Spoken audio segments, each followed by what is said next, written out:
এই খুনি ইউনূস তার মেটিকুলাস ডিজাইনের মধ্য দিয়ে আন্দোলনের নামে মানুষকে বিভ্রান্ত করে হাজার হাজার মানুষের জীবন নিয়ে সম্পদ ধ্বংস করে দেশের অর্থনীতি ধ্বংস করে জ্বালাও পোড়াও অগ্নিসন্ত্রাসের মাধ্যমে পুলিশ হত্যা, আইনজীবী, আওয়ামী লীগ নেতাকর্মী, ছাত্রলীগ, যুবলীগ, স্বেচ্ছাসেবক লীগ সহ আমাদের বিভিন্ন অঙ্গ সহযোগী সংগঠন এবং এমনকি আমাদের নারীরা পর্যন্ত নির্যাতিত হয়েছে।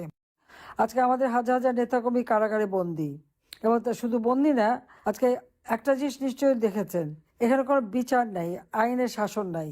যে লোকটা থানায় বসে ওসিকে মানে রীতিমতো ধমক দিচ্ছে এবং সে নিজেই যে থানা পুড়িয়েছে, সে নিজেই যে এসআইকে পুড়িয়ে মেরেছে, যে স্বীকার করে, পুলিশ তাকে গ্রেপ্তার করার পর তাকে আবার মাত্র কয়েক ঘন্টার মধ্যে জামিন দিয়ে দেয়।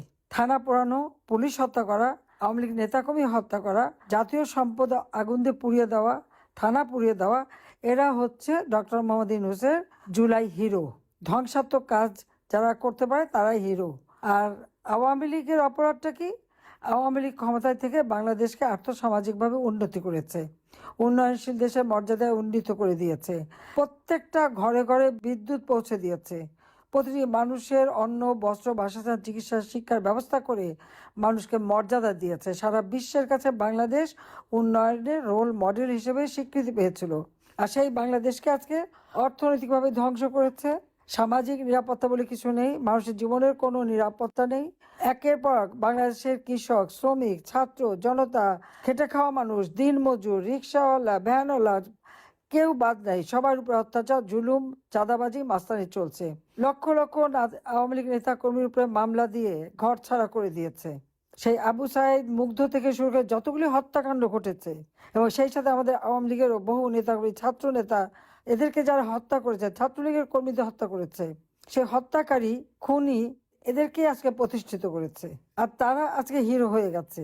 সংবিধান লঙ্ঘন করে ইউনূস ক্ষমতা দখল করে আমাদের দেশটাকে ধ্বংসের দিকে নিয়ে গেছে। এখানে মানুষের কোনো মর্যাদা নেই, মানুষের জীবন মান একেবারে শেষ, মাথাপিছু আয় কমে গেছে, দারিদ্র্যের হার বেড়ে গেছে। কিন্তু যারা সেই ইউনূসের জুলাই হিরো আর যারা এই আন্দোলনের নামে যারা জ্বালাও পোড়াও হত্যা করেছে, তারা কিন্তু আজকে হাজার হাজার কোটি টাকার মালিক হয়ে গেছে। এবং আপনারা দেখেন, প্রতিদিন মানুষ মারা যাচ্ছে, প্রতিদিন মানুষকে হত্যা করা হচ্ছে, কত বিভৎসভাবে মানুষকে হত্যা করছে। আজকে আমার নামে অপপ্রচার চালে ইউনূস, তার টাকা আছে, সে একেবারে ইন্টারন্যাশনাল মিডিয়াও ক্রয় করে ফেলে। আমি নাকি শত শত মানুষকে, হাজার হাজার মানুষকে নাকি মেরে পুঁতে ফেলেছি আর গুম করেছি। গুম করা মানে কি? যাকে গুম করে সে কি আবার ফিরে আসে নাকি? এখন আমি যাদের গুম করেছি তারা আবার বেশ খেয়ে দিয়ে নাদুস নদুস হয়ে ফিরে এসেছে। আর আওয়ামী লীগের হচ্ছে প্রায় 10,000-এর উপর নেতা কর্মীর কোনো খবরই নেই, ঘর নাই, বাড়ি নাই, পরিবার নেই, কিচ্ছু নেই। এমনকি এক একটা পরিবারের সব সদস্যকে মেরে ফেলেছে, হয়তো শুধু মা বেঁচে আছে। ছাত্রলীগ করা অপরাধ, ছাত্রলীগ নিষিদ্ধ করে কেন? ছাত্রলীগ যে কি দোষ করেছে? ছাত্রলীগ যে দোষ যদি করে থাকে, তাহলে ওই সময় যারা ছাত্রলীগের থেকে সেই মানে মেয়েদের মিছিলে হামলার থেকে শুরু করে বিভিন্ন অপকর্ম করেছিল, তারাই তো আজকে জুলাই হিরো হয়ে গেছে। তারাই তো কেউ শিবিরের, কেউ এনসিপির, তারা এমনকি এদের অনেকের ছবি কিন্তু গণভবনে আছে। তখন বঙ্গবন্ধুর পক্ষে কথা বলতে মুখে ফেনা উঠতো। এরা যে পয়সার কাছে বিক্রি খেয়ে তারা এখন বেইমানি করে সমস্ত বদনামগুলি ছাত্রলীগের ঘাড়ে দিয়ে তারা এখন হিরো হয়ে গেছে, আর ছাত্রলীগ নিষিদ্ধ। এটাই হচ্ছে দুর্ভাগ্য।